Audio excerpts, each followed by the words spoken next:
推出来，德鲁在弧顶，曾博玉拉的比较开，但是球自己掉了，失误产生。前面布里兹克想要直接硬撞，所以就说你不能再给这么多失误了。刚刚那球有点像是小黑想要去切入，但已经被苏文如预判到了，高度有差。接进来选择了分球，布里兹克外线有了，吴彦文慢慢的有选择了分球，到外围之后剩下4秒钟，布里兹克再给苏文如的3分距，布里兹克转进来给小球，漂亮，克里斯的得分，大转身，再给小球抛投，克里斯打进布里兹克。踩进来给小球拦下，做一个小勾射。第3节他已经给了3。这边球被拍掉了。布里兹克一个人挤上前面之后计算，哇，好扛啊！布里兹克一个人扛2个，哇！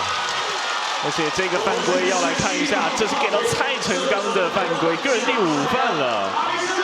3分球距。欧提斯还好是有把握住这一颗的3分球哦，他在第3节投进了2颗的3分。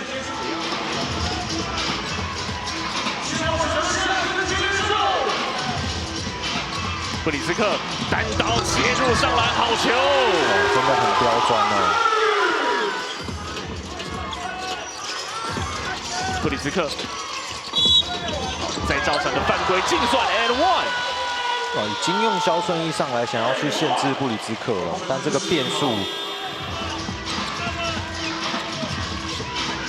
大对角，乌龙帽瞄篮之后的出手，这空档太大了，所以可能协防边的设定你要设定好，不能让布里兹克带步的抛投弹进去了。那现在2个人去协防到了布里兹克这里了。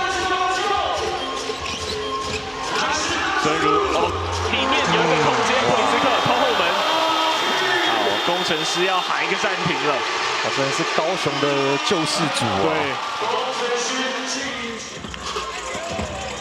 布里兹克找到外围来 ，catch and shoot， 但是是一个长2分啊。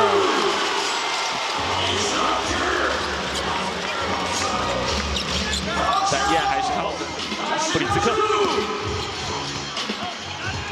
再回到苏文如的手上有空档，哇！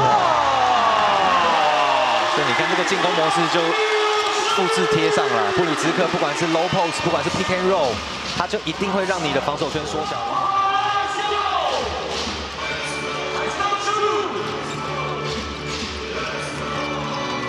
布里兹克转身打满击。这在第4节真的是靠着布里兹克一个人带动了这个所有的进攻啊，让整场比赛变得非常流畅。